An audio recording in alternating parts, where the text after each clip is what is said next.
आप सबका स्वागत है KP college of arts and science की यूट्यूब क्लास में। और आज हम पढ़ रहे हैं बीए पॉलिटिकल साइंस में ये जो वीडियो लेसन नंबर 99 यानी 99वां लेसन है। तो इसको और इम्पोर्टेंट बनाएंगे, आप इसमें ध्यान रखें और सहयोग करें ताकि ये वीडियो यह सब तक पहुँच जाए, ठीक है ना। तो अब हम पढ़ रहे हैं जाति के राजनीतिकरण की क्या विशेषता है। जाति है वो राजनीतिकरण की ओर बढ़ी है, तो इसकी क्या विशेषता है। तो देखिए, भारतीय राजनीति में जाति की भूमिका वही हम देख रहे हैं यहाँ पे। कहने का मतलब है कि भारतीय राजनीति में जाति की भूमिका, ठीक है ना, जाति की भूमिकाओं को हम यहाँ पे देख रहे हैं। तो आपको ध्यान रखना, सबसे पहले जाति व्यक्ति को बोध कराने वाली कड़ी होती है। जाति व्यक्ति को बोध कराती है और इस वजह से जातीय संघों और जातीय पंचायतों ने जातिगत राजनीति महत्वाकांक्षा को बढ़ाया है। जाति पाति को समाप्त करने वाले आंदोलन अंतर्गत नई जातियों के रूप में मुखरित हुए हैं, जैसे लिंगायत, कबीरपंथी, सिख आंदोलन स्वयं नई जातियाँ बन गई है। तो यहाँ पे ध्यान रखना, जातीय संघों और जातीय पंचायतों ने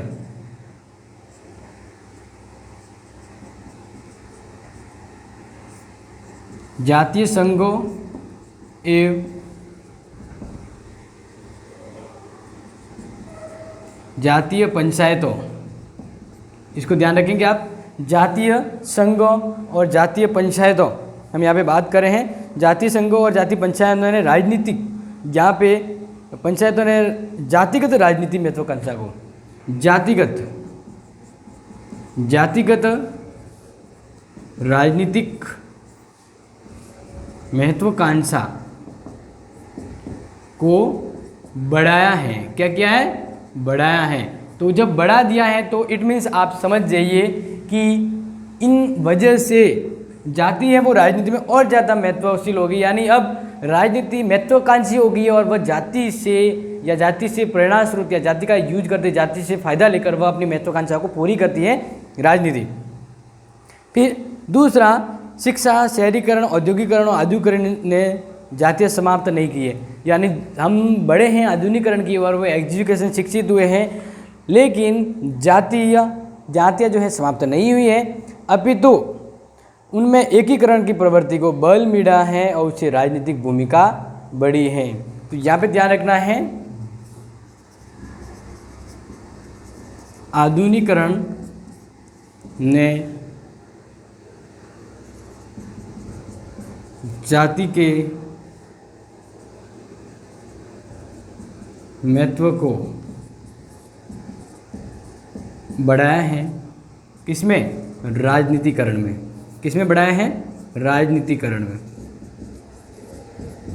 आधुनिकीकरण हुआ है, लेकिन अब भी इलेक्शन वगैरह होते हैं तो सोशल मीडिया और किसी न किसी तरह के अपने जाति गुट को एक करके और राजनीति में इसका सक्रिय रोल अदा करवाने की भूमिका निभाते हैं। तो नेक्स्ट देखना है, जैसा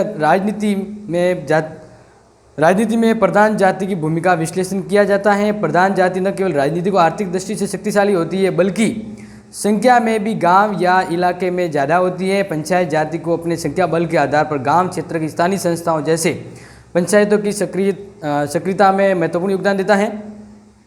तो ये ध्यान रखना है। फिर है 19वीं शताब्दी के उत्तरार्ध में जातिगत समुदाय का राजनीति की ओर झुकाव हो गया है, और ये इम्पोर्टेंट है। 19वीं सदी में जातिगत समुदाय का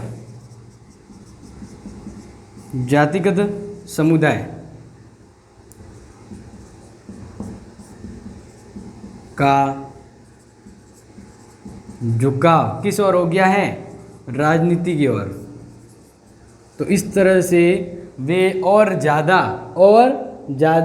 राजनीति में जातियों को इन्वॉल्व कर रहे हैं, और जाति के आधार पर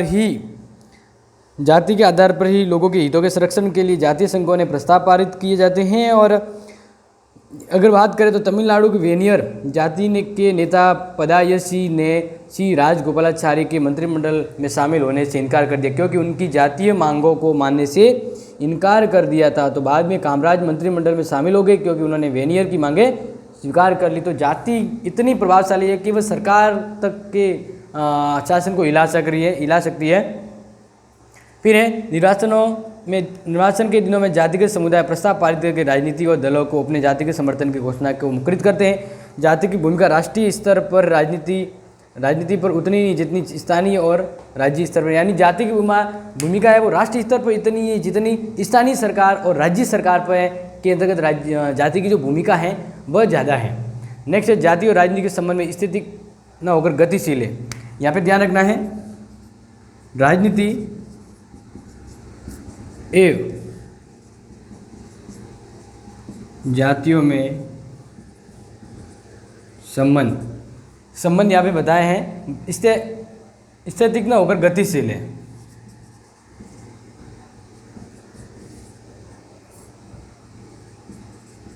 न होकर गतिशील है, यानी ये गति बढ़ रही है राजनीति में। जाति की जो भूमिका है वह स्थायी एकदम प्रमाण कह सकते स्थिर नहीं है, वह गतिशील है। कम ज़्यादा भी हो सकती है लेकिन वह ज़्यादा व्यवस्था ये है कि गतिशील चल रही है राजनीति की अंतर्गत जाति की भूमिका। तो अब हम भारतीय राजनीति में जाति की भूमिका को और विस्तार से समझ रहे हैं। तो ये तो एक छोटा सा इंट्रो हमने देखा है। अब फिलहाल इसके आगे जो पॉइंट अकॉर्डिंग पॉइंट है उनको चर्चा करेंगे।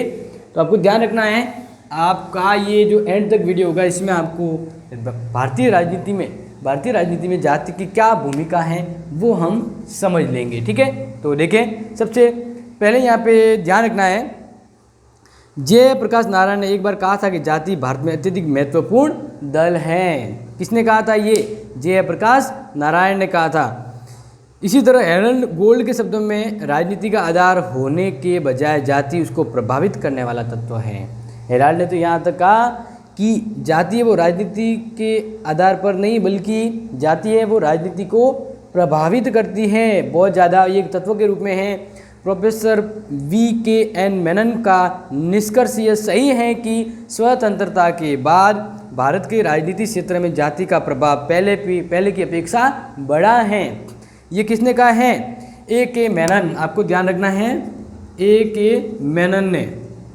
मेनन ने कहा कि अब प्रभाव बढ़ गया है, प्रभाव बढ़ा है। किसका? जाति का। किसमें? राजनीति में। कब? स्वतंत्रता के बाद। बस ये परिभाषा को हमने यहाँ पे लिख दिया है। प्रभाव बढ़ा है किसका? जाति का राजनीति में स्वतंत्रता के बाद अब और ज़्यादा बढ़ा है, ये कहा है A.K. मेनन ने। मॉरिस जॉन्स भी लिखते हैं कि जाति के लिए राजनीति का महत्व और राजनीति के लिए जाति का महत्व पहले की तुलना में बढ़ गया। वेरी वेरी वेरी इंपॉर्टेंट, आप इसको यहाँ पे अंडरलाइन कर लीजिए। तो मैं आपको बता देता हूँ, वापिस आप ध्यान से सुनना है। मॉरिस जॉन्स कौन से विद्वान हैं? Morris Johns.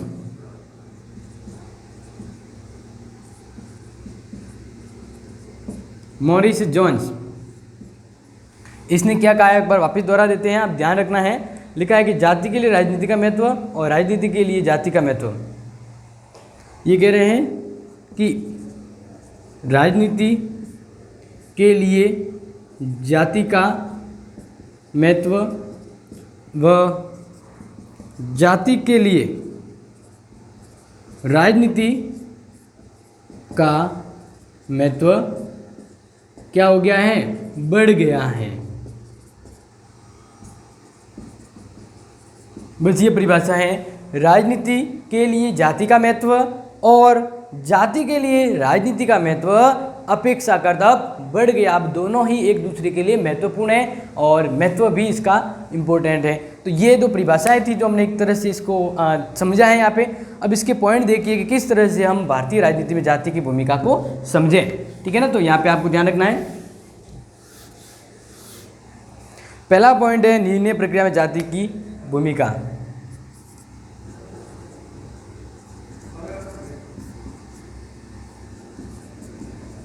निर्णय प्रक्रिया में जाति की भूमिका, ठीक है ना। तो जिस तरह से सरकार निर्णय लेती है वे निर्णय भी हमेशा कहीं ना कहीं आप देखें तो जाति से प्रभावित जरूर होते हैं। भारत में जातियां संगठित होकर राजनीति और प्रशासनिक निर्णय प्रक्रिया को प्रभावित करते कैसे? तो देखिए, संविधान में अनुसूचित जाति और जनजातियों के लिए आरक्षण का प्रावधान है और जिनके कारण वे जातियां संगठित होकर सरकार पर दबाव डालती है और सरकार को अपने निर्णयों के प्रति करने में जाति है वो दबाव महसूस करवाती है उन्हें, और जाति के अकॉर्डिंग ही उनकी निर्णय प्रक्रिया भी बदलती रहती है। दूसरा है, ध्यान रखना है, राजनीतिक दलों में जाति आधार पर निर्णय। राजनीतिक दलों में जाति आधारित, राजनीतिक दलों में जाति आधारित या जातिगत आधार पर निर्णय, जातिगत आधार पर निर्णय, जातिगत आधार पर निर्णय, ये इंपॉर्टेंट है, ध्यान रखना इस चीज़ को। क्या कह रहे, राजनीतिक दलों में जातिगत आधार पर निर्णय लिए जाते हैं, यानी कोई भी राजनीतिक दल है, मान लीजिए कांग्रेस है, बीजेपी है, कोई भी हो सकता है, तो इलेक्शन होना है अपने राजस्थान में, तो राजस्थान में देखा जाता है कि भाई एक क्षेत्र है, मान लीजिए वो क्षेत्र है ए एक गांव, एक क्षेत्र का नाम है, उसमें मान लीजिए कोई SC ST की ज़्यादा संख्या है, तो OBC या जनरल को टिकट नहीं देंगे वहाँ पे। क्यों? क्योंकि उनको टिकट देंगे तो वहाँ से जीतने की संभावना कम है, तो वो टिकट किसको देंगे, राजनीतिक दल पार्टी वाले, वो देंगे SC ST के किसी व्यक्ति को, ताकि वो सीट वहाँ से आ जाए उनकी। इस तरह से वे खुद राजनीतिक दल भी राजनीति में आने के लिए, सत्ता प्राप्त के लिए राजनीति का प्रयोग करते हैं, तो इसलिए राजनीतिक दलों में जातिगत आधार पर निर्णय होता है।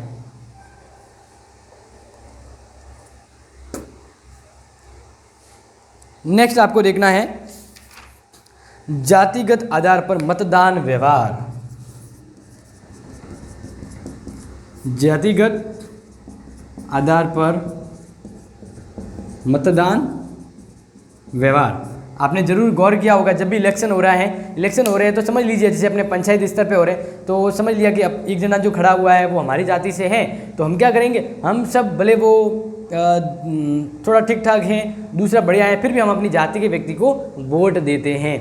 तो मतलब कहने का ये मतलब है कि मतदान दिया जाता है, तो मतदान के व्यवहार, लोगों की जो सोच है वह प्रभावित होती है, किससे, जातिगत आधार पे। वे अपने जाति को पहले प्राथमिकता देते हैं और जाति के आधार पे सामने देखते हैं कि जब हमें मत देना है, वोट देना है, तो आगे हमारा जाति भाई है, तो हम वोट किसको देंगे, जाति भाई को देंगे। इस तरह की व्यवस्था राजनीति में देखी जाती है।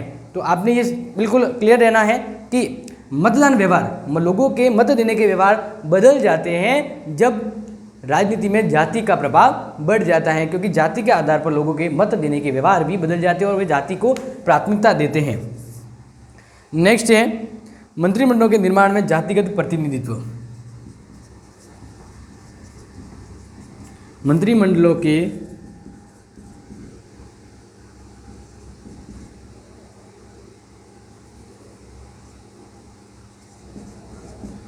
निर्माण में जातिगत प्रतिनिधित्व, ये इंपॉर्टेंट, इसको ध्यान रखना। मंत्रिमंडलों में भी जब मंत्रिमंडल का निर्माण होता है, क्या होता है, निर्माण होता है, तो जातिगत प्रतिनिधित्व को देखा जाता है। मतलब खुद मंत्रिमंडल में जो CM वगैरह होते हैं, वे अपनी मंत्रिमंडल बनाएंगे तो उसमें ये देखते हैं कि हमारी जो 20 सदस्य वाली टोली है, मंत्रिपरिषद है, मंत्रिमंडल या 100 वाली है, तो इसमें SC ST के कितने हैं, OBC के कितने, जनरल के कितने, सभी को लगभग उसमें अवसर दिया जाता है, ताकि कोई कमी नहीं निकाले और ऐसा नहीं कहे कि ये तो एक तरफा है मंत्रिमंडल बना है, इसमें तो हमें प्रतिनिधित्व नहीं दिया है। तो मतलब अगर राजनीति के अंदर जाति है वो मंत्रिमंडल तक पहुंच गई और मंत्रिमंडल में अपने आधार पे वो गठित होती है, यानी ये ध्यान रखा जाता है कि सभी दलों, सभी जातियों को वहाँ पर लगभग प्रयास करें कि जो बड़ी बड़ी प्रमुख जातियाँ हैं उन सभी को मंत्रिमंडल बनाते समय उसके प्रतिनिधि वहाँ पे शामिल हो। तो इस तरह से सरकार के अंत तक जो आंतरिक मामलों में भी मंत्रिमंडल के गठन में भी जातिगत प्रतिनिधित्व का ध्यान रखा जाता है कि ये फलाना है, यहाँ से ज़्यादा वोट आए हैं, जीते हैं, इस राज्य से ज़्यादा, इस क्षेत्र से ज़्यादा वोट आए। अब ये जैसे खेमाराम मान लीजिए, भूमाराम मान लीजिए, इसने उस क्षेत्र से, ठीक है ना, ये पर्सनल किसका नाम ले रहा हूँ, ध्यान रखना है, तो उसने यहाँ से वोट जाति के आधार पर वोट लाया, वो जीता है, वो एक व्यक्ति है, तो इसको फिर अगर मंत्रिमंडल में शामिल नहीं करेंगे तो वे जाति वाले लोग और वह जो व्यक्ति है वह मंत्रिमंडल का विरोध करेंगे। तो मंत्रिमंडल न चाहते हुए भी जातिगत आधार पर प्रतिनिधित्व का निर्णय लिया जाता है मंत्रिमंडल बनाते समय। फिर जातिगत दबाव समूह, पांचवा है जातिगत दबाव समूह, ये बिल्कुल आप ध्यान रखना इस चीज़ को। जातिगत दबाव समूह को आपने देखा होगा, प्रोफेसर मेयर के अनुसार जातीय संगठन राजनीति महत्व के दबाव समूह के रूप में प्रवृत्त हुए हैं और जातिगत दबाव समूह अपने निहित स्वार्थ और हितों की पूर्ति के लिए नीति निर्माताओं को जिस ढंग से प्रभावित करने का प्रयत्न करते हैं उसकी तुलना यूरोप और अमेरिका में किए जाने वाले ऐच्छिक समुदाय से की जाती है। इसको ध्यान रखना है, जाति एक प्रेशर ग्रुप की तरह है। सरकार जो निर्णय लेती है उसमें भी जातियों की भूमिका होती है। जैसे अभी आपने इलेक्शन के भी देखी, ये आरक्षण वगैरह देखा हो, तो ये जैसे अभी आंदोलन करते, गुजरात आंदोलन हुआ, मतलब ऐसे बहुत से छोटे मोटे अपने आंदोलन होते हैं, तो वे आरक्षण को लेकर आंदोलन करते हैं। इस तरह से मतलब ये हो गया, वे सरकार की नीतियों पर दबाव डालते हैं। जातिगत एक ऐसा एक समूह है जो राजनीति में दबाव डालकर राजनीति यानी सरकार के निर्णय को बदलने तक की भूमिका रखते हैं। तो ये आपको ध्यान रखना है, भारतीय राजनीति में जाति की जो भूमिका है जिस तरह से हम देख रहे हैं वो ये है। नेक्स्ट देखना, जाति और प्रशासन। जातीय प्रशासन, प्रशासन में भी देखना सरकार जो काम कर रही है। अभी जस्ट एग्जांपल मैंने दिया ही था, जैसे गुजरात आंदोलन की बात करें तो वे अपने आरक्षण के लिए क्या करते हैं, सरकार की नीतियों को प्रभावित करते हैं और सरकार के काम रोको यानी काम रोकने जैसे कोई कार्य है आंदोलन में शामिल करते हैं। सरकार को अपने कार्यों को हटकर जाति के आधार पर, आरक्षण के आधार पर उन लोगों पर ध्यान खिंचकाने के लिए वो आंदोलन करते हैं। और इस तरह से हर कोई, मैं सिर्फ एक का ही नहीं मिला, हर कोई ऐसा है जो जातीय आधार पर सरकार के निर्णय और सरकार के प्रशासन, सरकार जो काम कर रही है उसको भी अड़ंगा अड़ा देते हैं, यानी उसके अंदर भी जाति है अपना भूमिका निभाती है और सरकार के निर्णयों को भी बदलवा सकती है। तो जाति एवं प्रशासन में यही है कि सरकार जो काम कर रही है उसमें भी वे जाति महत्व का ध्यान रखती है और अगर वह जातियों को ध्यान नहीं रखे तो जातियां हैं वो आंदोलन पे आ जाती है। तो प्रशासन और जाति ये दोनों एक तरह से सामूहिक और समन्वय होकर चलते हैं और प्रशासन चलता रहता है। इस तरह से आपने ये देखा है राजनीति में जाति की महत्वपूर्ण भूमिका रहती है। और अब हम देखें तो ये आपको ध्यान रखना है, क्या जाति भूमिका वरदान है या अभिशाप है। ये तो आपने पॉइंट देख लिया। अब एक छोटा सा इंपॉर्टेंट जो रह जाता है वो हम यहाँ पे देख रहे हैं, ये आपने अगर समझ लिया है तो हम आगे बढ़ते हैं। तो अब ये एक पॉइंट है कि जाति की भूमिका को हमें समझ लिया। अब ये बताना है क्या भारतीय राजनीति में जाति एक वरदान की तरह काम करती है या अभिशाप की तरफ।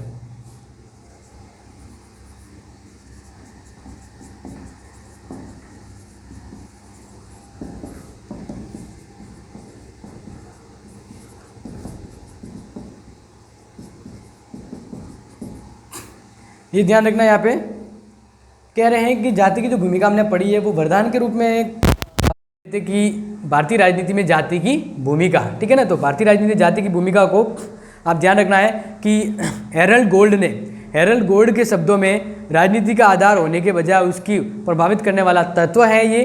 और प्रोफेसर वी के मेनन ने तो कहा कि स्वतंत्रता के बाद भारत के राजनीतिक क्षेत्र में जाति का प्रभाव पहले से ज़्यादा बढ़ गया है, और इसके लिए मॉरिस जोन्स की लाइन इंपॉर्टेंट है।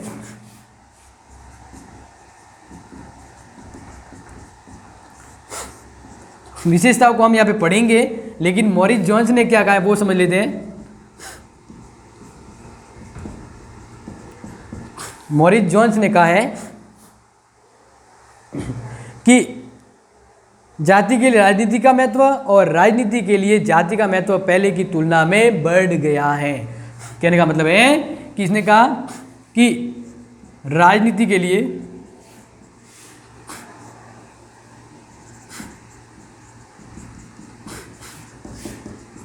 जाति का महत्व और जाति के लिए राजनीति का महत्व बढ़ गया है।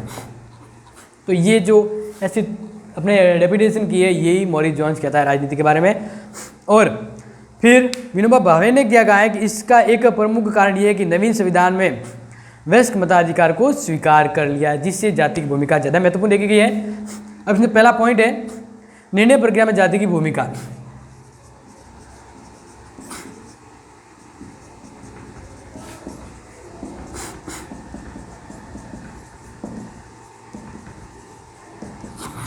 निर्णय प्रक्रिया में जाति की भूमिका। आपने देखा जाता है जब भी निर्णायक बात आती है, भले इलेक्शन की हो, तो जाति की भूमिका देखी जाती है। जाति जिसके पक्ष में होगी, जिस भी पार्टी के पक्ष में, वो पक्ष जीत जाता है। दो जने हैं और एक ने टिकट दिया है राजनीति में, अपनी जाति के आधार पर एक को खड़ा किया, तो अब लोग उस जाति के आधार को ध्यान में रखते हुए उसको वोट देंगे तो वो जीत जाएगा। यानी जाति, निर्णय प्रक्रिया को भी जाति प्रभावित करती है। राजनीतिक दलों में जातिगत आधार पर निर्णय।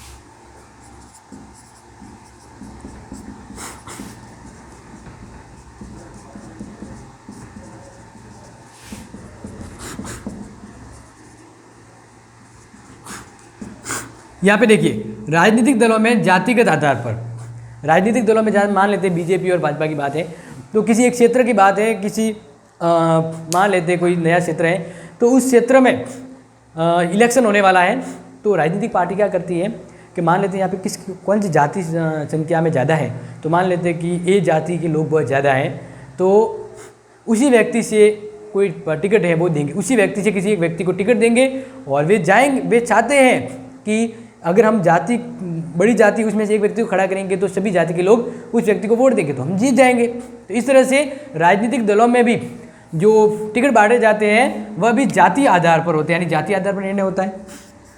तीसरा पॉइंट, जातिगत आधार पर मतदान व्यवहार।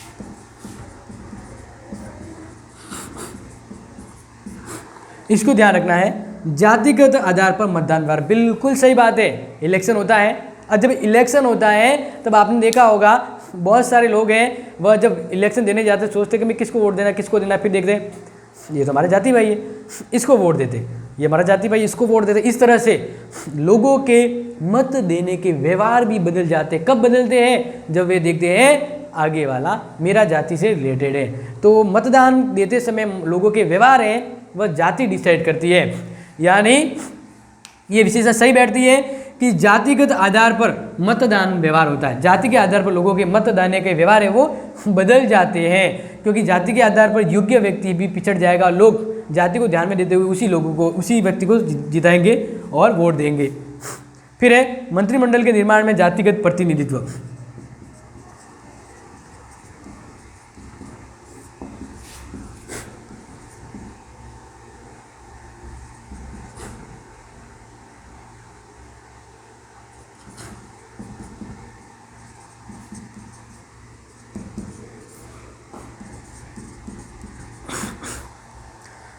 मंत्रिमंडल की अब बात करें, जैसे इलेक्शन जीत गए हैं, इलेक्शन जीतने के बाद लोकसभा में एक मंत्रिपरिषद बनाई जाती है जो प्रधानमंत्री बनाता है।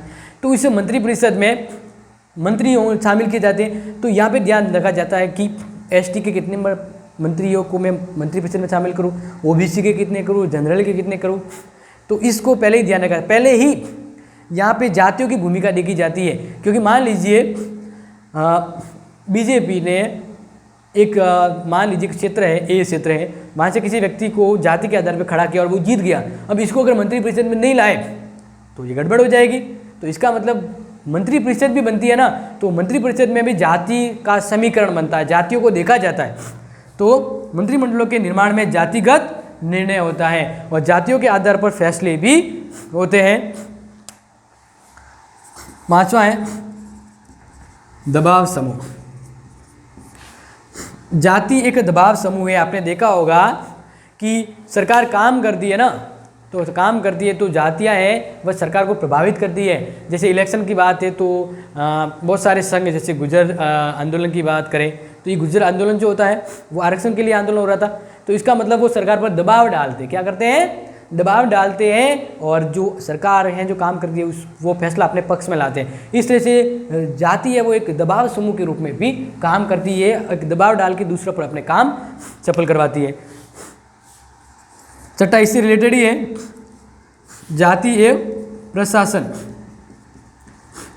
जाति और प्रशासन यानी सरकार कैसे चलती है, तो सरकार के कार्य को भी प्रभावित करती है जाति, और सरकार है वो जातियों को ध्यान में रखते हुए ही काम करती है, क्योंकि कुछ ऐसी सरकार होती है जो अपने फायदे के लिए कुछ विशेष जातियों को फायदा देती है जिसके प्रतिनिधि सरकार में है, तो इससे जाति को फायदा मिलेगा तो राजनीति को, प्रशासन को फायदा मिलेगा।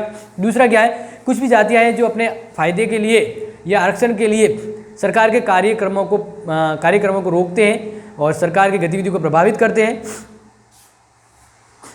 और जैसे आपने देखा होगा लोकसभा और विधानसभा के लिए आरक्षण, जातिगत आरक्षण की व्यवस्था की गई है, तो इस तरह से वह जो प्रशासन बनेगा तो प्रशासन में भी ST SC आधार पर यानी जाति आधार पर वो प्रशासन बनता है। इतने OBC के, इतने जनरल के, इतने ऐसे करके वो जाति आधार पर सरकार प्रशासन है वो बनता है।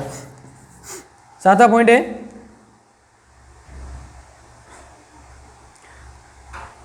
राज्य राजनीति में जाति।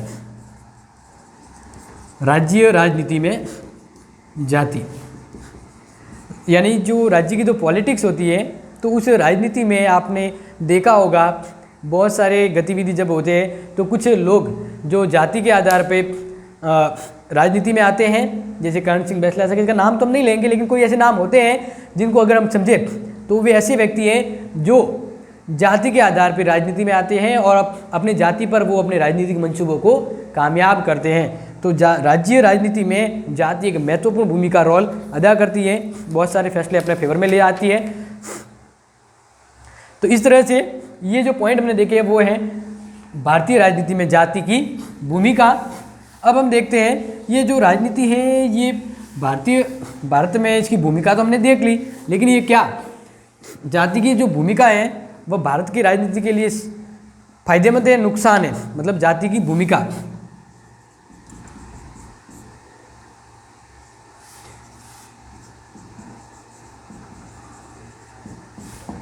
ये वरदान की तरह है या जाति राजनीति में अभिशाप है। समझ रहे कि नहीं समझ रहे? तो अब देखें आगे।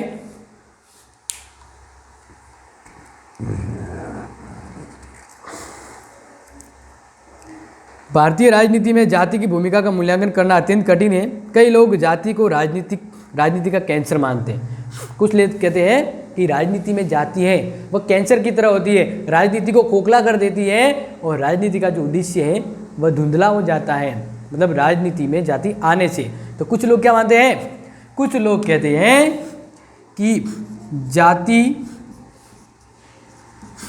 राजनीति के लिए क्या है, एक कैंसर के समान है, कैंसर रोग। इसी तरह जाति प्रथा को राष्ट्रीय एकता के मार्ग में बाधा माना गया। बिल्कुल, जाति पर लोग अलग अलग विभाजन होते हैं, तो अलग अलग विभाजन होते हैं तो इसका मतलब है जातीय आधार पर राष्ट्रीय एकता का अभाव।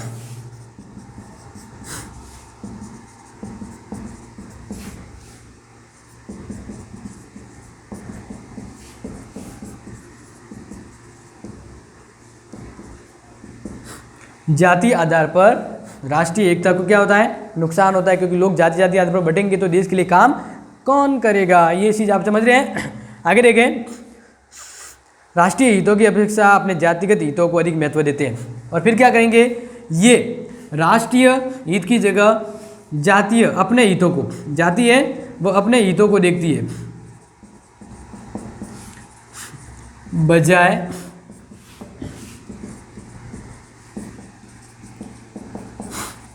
तो इसको ध्यान दे, जो जाति है वह अपने हितों के बजाय राष्ट्रीय हितों को कम महत्व देती है।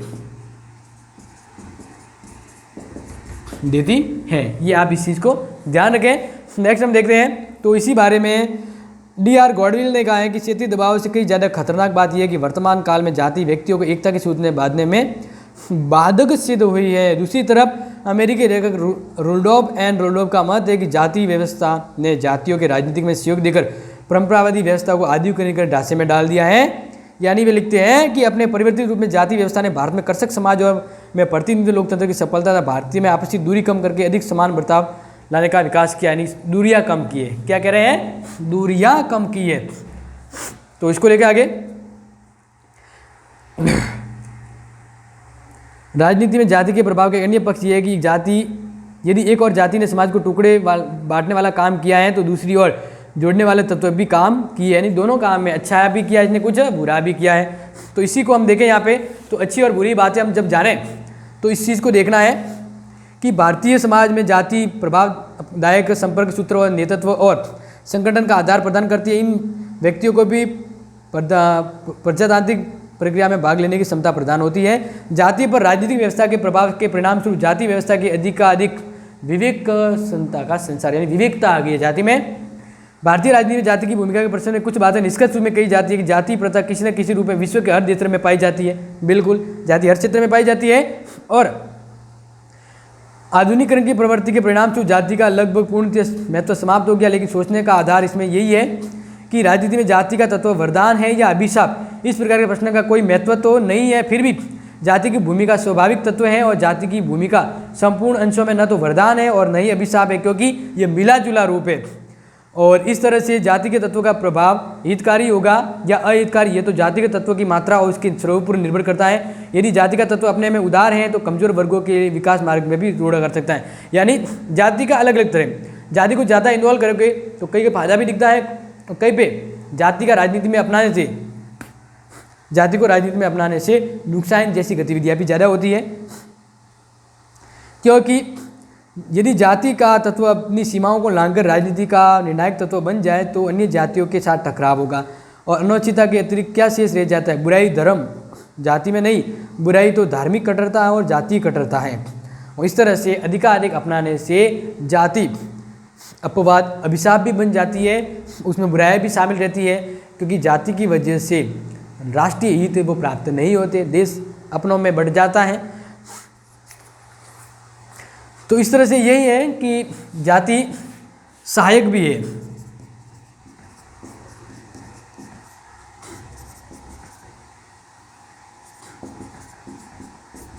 विवेकता प्रदान करती है और